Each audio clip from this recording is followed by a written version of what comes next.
Greetings to you. Today we are going to continue our discussion on the deviation from Beer Lamberts law. In the last class I had indicated to you that Beer Lamberts law deviations do occur in real life, and they are due to three reasons basically, and these three reasons include real deviations and then instrumental deviations and chemical deviations. All this we have discussed except chemical deviations. So, in the real deviations we have the problem with refractive index, which is a fact, and then in instrumental deviations we have polychromatic radiation problem, stray radiation, mismatched cells and instrumental noise, etc. And then we have also discussed the deviations for effect of bandwidth and slit width. So, effect of slit width, you can see that in all these cases how the peaks are looking at different slit widths. So, we will continue our discussion with chemical deviations. So, normally this is the most difficult part of practice of spectrophotometry. You should understand what are the basically deviations occur due to chemical reactions, and this is the part where your knowledge of chemistry is very important. So, we have classified several types of deviations, because basically it is in Beer Lamberts law what we measure is either transmittance or the absorbance. So, both these transmittance and absorbance are based on color. So, anything that affects the color of the solution complex is going to affect the Beer Lamberts law. That is the basic logic. So, very often deviations from Beer Lamberts law occur due to chemical effects such as dissociation, association, complex formation, polymerization, solvolysis, precipitation and temperature and photochemical reactions. All these things are real deviations only, but basically the requirement is in all these cases the lambda max, where you are measuring the absorbance or transmittance, is going to change. That means Beer Lamberts law, the first basic assumption of monochromatic radiation is violated. So, once it is violated means there will be definitely deviations, and among these I am giving you below an example of benzyl alcohol in solution. If the concentration of this reagent is very high, we have a polymerization. So, 4 molecules of benzyl alcohol is going to give you 1 molecule of tetra polymerized benzyl alcohol. So, obviously the lambda max will change. So, Beer Lamberts law is going to be affected. Now, sometimes we have dissociation. This dissociation is also very simple to understand. I have given you an example of chromium, the potassium dichromate, hexavalent chromium it is. If it is in very dilute acid, dilute water, it will be in equilibrium with potassium chromate and chromic acid. And as you can see from this slide, we have the orange, the potassium dichromate has got a lambda max of 375, and if the solution is very dilute, you are going to get a yellow color which is having a lambda max of 450. Obviously, the absorbance or transmittance is not going to be the same whether you measure at 375 or 450 nanometers. This reaction is, of course, you have to understand that it is a pH dependent reaction, because there is a hydrogen here. This hydrogen ion is going to affect the equilibrium, and therefore, the species of chromium dichromate and chromate are going to, the concentrations of these things are going to change. Now, look at one more this thing, the dissolution. the dissolution normally affects shifts towards lambda max, shifts the lambda max towards longer wavelengths. This effect is called as redshift or bathochromic shift. This bathochromic shift is very important, especially in ternary complexes, and this occurs in solvents of high dielectric constant. Normally another effect, that is shifting of the lambda max towards lower wavelengths, occurs, and that is known as blue shift or hypsochromic shift. So, this occurs mainly due to n to pi star transitions in the UV region. That means, whenever we are going to use any oxygen containing solvents in spectrophotometry, we are going to end up with hypsochromic shifts, and that is a real deviation. Now, temperature is another effect where the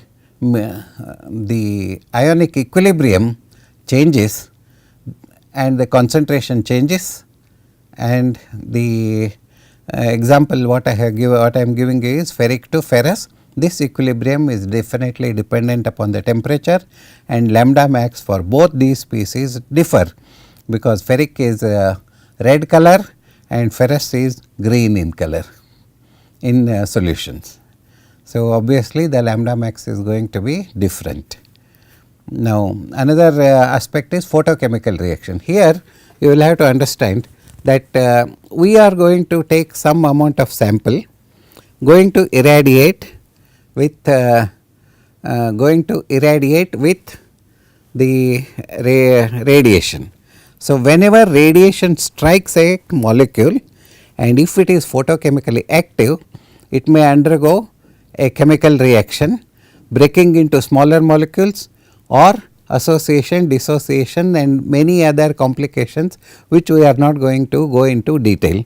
Suffice it to say that photochemical reactions or photo decomposition also cause deviations from Beer Lamberts law. Usually sulphide ions when collected on cadmium hydroxide and we keep it for long time in sunlight, it turns into yellow. Even though initially it is white, it turns into yellow, and obviously the lambda max for white and yellow are going to be different. This is a very simple example, you should remember, but there in actual practice you will come across number of situations like this. It depends upon your knowledge of chemistry and chemical ingenuity of yours to devise methods for proper estimation from spectrophotometry. Okay. Now, this is so far we have considered what are the different types of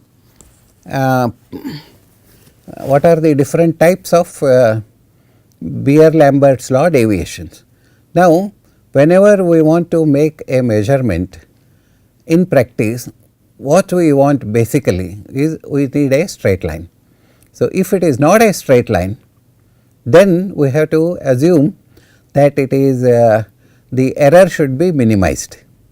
There are methods of minimizing the error, because as I have said, real deviations, instrumental deviations, chemical deviations always occur and do occur, and as a result there will be measurement of error. There will be some amount of error introduced in all these cases. So, the aim of a good chemist is to reduce the error, measurement errors due to all these factors. So, what we want to do is we want to reduce the relative error to minimum, so that the accuracy of analysis would be optimum, maximum. So, when all these factors are considered, the ultimate precision of a spectrophotometric measurement is determined by the instrumental noise. Now, a qualitative analysis should be conducted in such a way that for a given uncertainty, transmittance should be minimum, and for minimum change in the concentration. So, the uncertainty in transmittance must match the uncertainty in concentration, then only the error will be minimum. Now, This is known as relative concentration error. There is a very simple quantitative relationship we can draw from this. Basically the uncertainty of transmittance setting for most instruments varies from 0.01 to 0.002 percent of the total scale. So, we have two extremes. One is uncertainty in determining the change in the initial power and variation of initial power with respect to the power because of the short noise, statistical variations and uncertainty in reading the scale. Earlier there used to be lot of analog scales and it used to be difficult to read. Nowadays there are lot of digital scales which will tell you in numbers, but still the basic principle of uncertainty remains the same, whether it is analog or digital, it does not matter one way or another. So, we have a small derivation coming up now, and what we do is we take from the Beer Lamberts law the concentration A is equal to epsilon B C. So, I have put here C is equal to A upon epsilon B. So, this is 1 over A B log of P naught by P. This is basic definition of absorbance, and that is also equal to negative log of transmittance and divided by A. This is the basic equation what we are going to deal with. So, we differentiate this and we get a minimum. So, if I differentiate with respect to concentration, I get dC is equal to log. This log comes when I do this, I have this figure automatically coming 0.434 divided by epsilon B and dP by P. So, log of P naught by P, when I differentiate I get dP by P or dC by dt is equal to minus 0.434 divided by transmittance into molar extinction coefficient multiplied by the path length. So, T into epsilon into B. Now, replacing epsilon B by its equivalent from Beer Lamberts law, what I get is dC by C is equal to 0.434 divided by A of dP by P, or dC by C is equal to 0.434 dt by T. This is in terms of transmittance. The first part is in terms of power. So, you can see that dC by C depends inversely on the product of the absorbance and the transmitted radiant power. Okay. Now, to get minimum, what we do is we differentiate it second time and equate it to 0. So, when I do this, transmittance at which the propagation of error is smallest is found by differentiating that equation and setting the equation to 0. So, what I get here d by dP of dC by C is equal to minus dt. All these things, if you look at the equation, they all look very simple. When I am reading it for you, it looks a little complicated, but if you refer any textbook or something, use your general knowledge in mathematics, differentiation, etc., it is very simple. So, d by dP is of P into log of P naught by P raised to minus 1. So, this should be equivalent to this, and if this is going to be 0, dt by 2.303, this expression I have to set it to 0 to get the minimum. So, obviously, this is a first dt by 2.303 is a multiplication term, it is a positive number. This P into log of P naught by P is a positive number. Okay, there is raised to minus 2, and the only thing that can become 0 is log of P naught by P is minus 0.434 should be equal to 0. So, only in this whole expression d by dP of dC by C can be equal to 0, only this expression log of P naught by P minus 0.434 is 0. So, if I say use this, log of P naught by P would be equal to 0.434. Okay. So, log of P naught by P is equal to 0.434, that should be equal to 0, or log of P naught by P is equal to 0.434. which corresponds to a transmittance of 0.368. So, the minimum error then it becomes dC by C is equal to, I put all these numbers and then what I get is 2.72 into dt. So, a 0.1% error in transmittance produces 0.27% error in concentration. This is the bottom line. Okay. So, the minimum relative concentration error for most modern UV visible spectrophotometers where short noise predominates, we can show that dt is proportional to the square root of the radiant power. So, I put these numbers and then differentiating this equation, again I get a multiplication term, another multiplication term and then 1 over 2, this should be 0. So, the what is in square bracket becomes 0 again if I have to get 0. So, for this the minimum for this function is given by log of P naught by P is equal to 0.868 and that should be in terms of absorbance, or in terms of transmittance it is 0.135. Therefore, what we normally do is whenever I make a measurement in spectrophotometry, I must always stick to absorbance of the in the range of 0.2 to 0.8 absorbance. Okay. That is the bottom line. So, whenever if the suppose the absorbance reading is more than 0.8, then what do you do? If it is more than 0.8, you should dilute the sample so that it comes within the range of 0.2 to 0.8. Okay. Suppose it is 1.25, we know that the relative concentration error around 1.25 is much higher. Similarly, if the absorbance is only 0.04 or 0.03, 02 or 07 or something like that, we know that the absorbance is always error is more in the dilute portion also. So, I have to bring it within the range of above 0.2. So, Beer Lamberts law, if it is straight line within between 0.2 and 0.8 absorbance, we get a straight line, the concentration error will be minimum. So, this is the significance of relative concentration error. Okay. So, now we will go to instrumentation.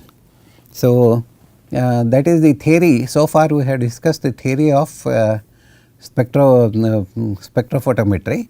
Now, we will concentrate a little on the instrumentation part.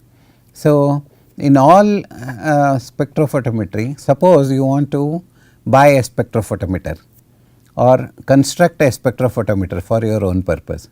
What are the components that go into making a spectrophotometer? What are the desired qualities of the components? Like that, we are going to spend some time on the instrumentation.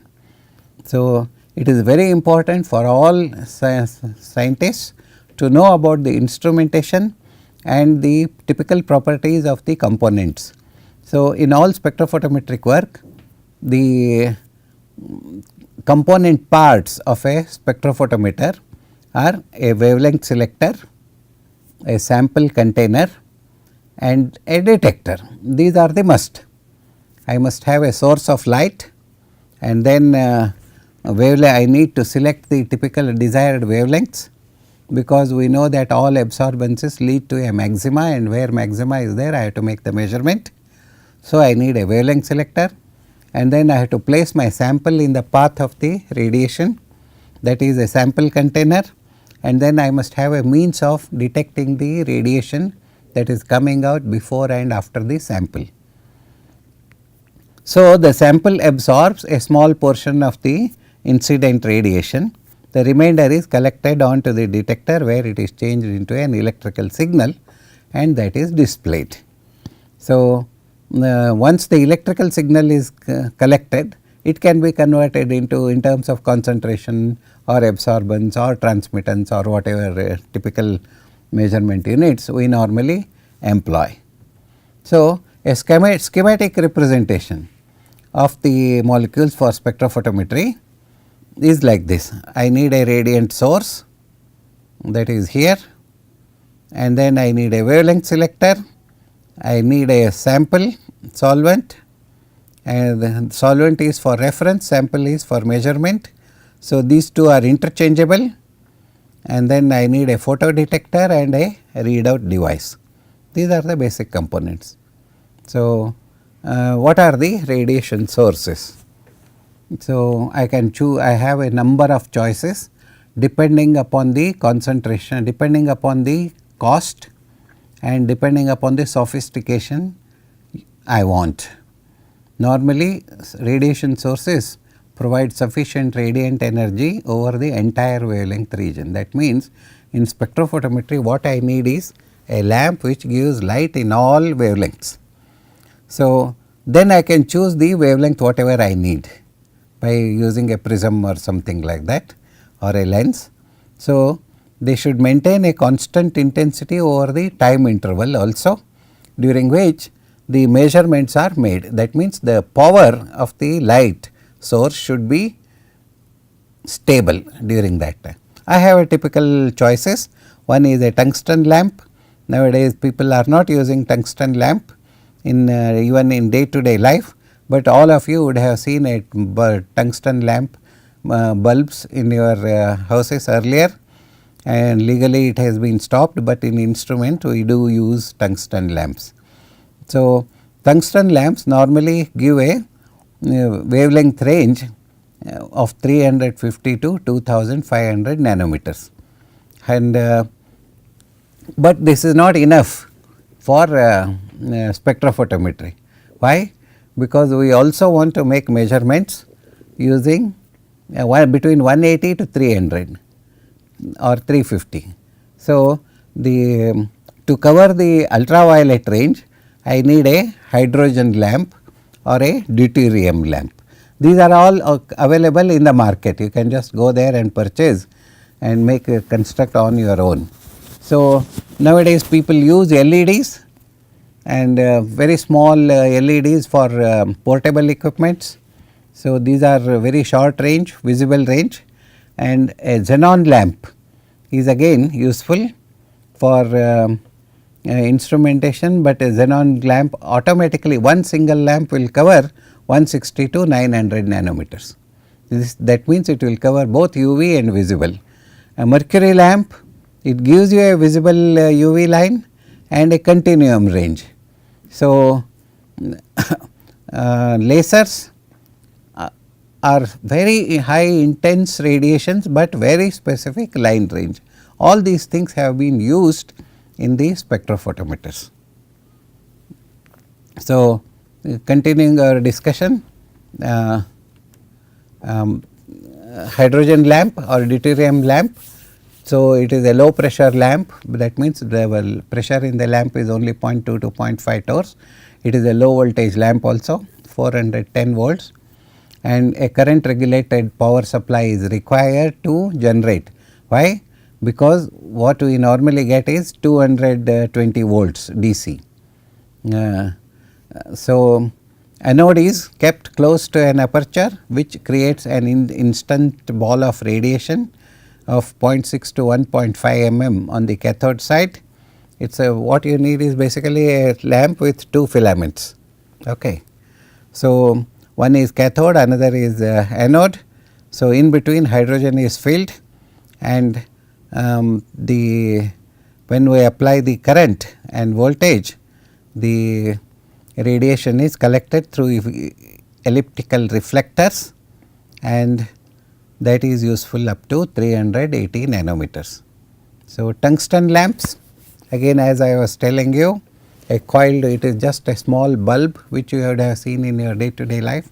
It contains a coiled wire of tungsten or nickel or something like that, and then it is heated to incandescence in a hermetically sealed bulb. That means no not high pressure lamp, and then it is filled with either inert gas or a vacuum or by vacuum, and it is heated by electric current.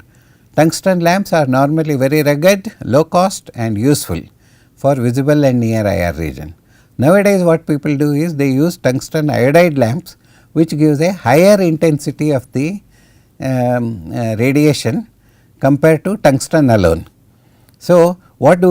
We deposit a small amount of iodine inside a quartz bulb, which can tolerate higher lamp temperatures of up to 3500 degree Kelvin, and it gives a 90% output throughout its life.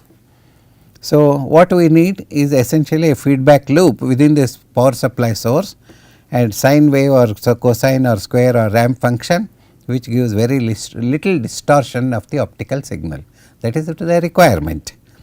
So, same effect is obtained by pulsing mode of operation. Both processes, if we apply this kind of additional filters, they reduce the lamp life. If you use it as such, there is not much problem, but the quality will always be different.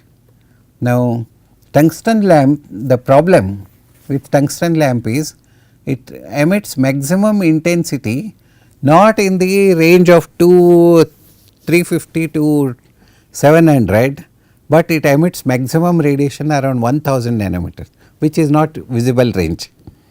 So, the intensity in the ultraviolet range between 180 to 350, again the intensity drops quite a lot. So, the tungsten lamp is not an ideal source for spectrophotometry, but it is very cheap, hardly 10 rupees, 15 rupees, you will get a tungsten bulb and you can use it for all practical purposes. It can be done, but for very high precision work not required. Okay. So, the thing is it gives 15% light in the visible range, that is the bottom line. So, maximum emission occurs only in the IR region. Here in this figure I have shown you relative radiant power versus wavelength. You can see that between the maximum this is around 6000 Kelvin, the range 400, maximum is reached, starts from 400 to 650 or something like that for xenon lamp. For tungsten lamp, below that you see second figure, middle figure, and here you see that only a very small portion, the maximum power is not reached here in the visible range. Up to 650, 700 range, maximum power is not reached, and up to 400 also it is not, but the maximum lies somewhere around 1000. Now, there is another source that is known as Nernst glower, which we use normally in infrared, but that is not very useful for spectrophotometry either, and it is not convenient. Okay. So, one can use any of the sources and construct a spectrophotometry. All will work because what we need is a relative measurement. So, in relative measurement, whether I use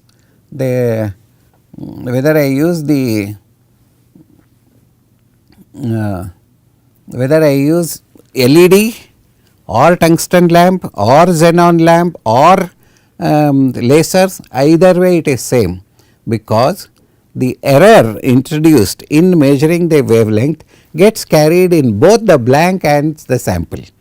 So, the error, percent error remains the same, so they get cancelled. So, you can construct a spectrophotometer using any of these, only thing is you may not get the desired sensitivity. We will talk about sensitivity a little later when we go into the practice of spectrophotometry. So, now we move on to filters. So, what is a filter? Filter is a device which gives you a narrow band of radiation. So, an interference, we have different kinds of filters. One is known as glass filter, which is nothing but a colored glass. You would have seen colored bottles, green, red, brown, yellow colored bottles, blue bottles, and these are all glass filters. So, if I make a small disc, round disc of a colored glass, it is known as glass filter. And then what I can do is I can also use an organic dye, take two glass plates. Okay. I can choose an organic dye which will give me about 20 to 30 nanometers, and I can choose different ranges from yellow to red, orange, etc., to cover the whole wavelength range of the visible range. So, these are organic dye filters, and then interference filters are basically a transparent dye material, dielectric material containing calcium fluoride or magnesium fluoride sandwiched in between two semi-transparent metallic films, which are again sandwiched between two glass or silica plates. We will see more of these things in the near future. For example, this is a glass filter. On the top there is glass, on the bottom there is glass, and then there is a dielectric layer, and this is the metal film, and this is also a metal film. So, white radiation comes here, what comes out is a small narrow band of radiation. So, this is one type of the radiation filters, and if there are different rays coming parallelly from this, I have to I get a very narrow band of radiation because the things which are not in sync with the wavelength, they will all cancel out due to interference. So, this is what I have shown here in the bottom figure. So, condition for constructive interference is given by n lambda is equal to 2d cosine theta, and as theta approaches 0, cosine theta becomes 1. So, n lambda becomes 2d. So, the transmitted radiation in the air is given by 2d n dash by n, where n is the n dash and n are the refractive index of the dielectric medium. So, different compounds, if you use magnesium fluoride, titanium fluoride, and then any other chemical material to sandwich between the two plates, I am going to get different wavelengths. So, interference filters, normally we are talking about interference filters so far, but normally interference filters exhibit a bandwidth of 1.5% of the peak wavelength. The arrangement known as Fabry-Perot Etalon consists of the same dielectric material sandwiched between two highly reflecting materials and sandwiched as usual. So, multi-layer arrangement can be chosen to give a bandwidth of less than 0.1 nanometer. That is the accuracy you get in spectrophotometers nowadays. A wedge filter is another type of arrangement, and here the material is deposited between semi-reflecting material metallic layers. At each point again we have the constructive and destructive interference, and wavelength is transmitted as the thickness changes. So, that brings us to monochromators. So, filters are one thing which give you wavelength a group of wavelengths. So, but monochromators give you a particular wavelength. For example, if a glass filter, what comes out is, for let us say 410 to 430 nanometers, all of it comes out, and that can be used, but it is not a monochromatic light anyway, isn't it. So, if the next improvement in the filters is monochromators. So, monochromators, it consists of an entrance slit, a collimator, a grating or prism, followed by another collimator and exit slit. We have already discussed the role of each of these components in detail during the general discussion. So, basically mirrors and lenses are used for the collection of radiation from the source and direct it to the entrance slit of the monochromator. So, normally radiation sources are kept at the focal point of the monochromator, so that the radiation that comes out will be only in parallel bunch.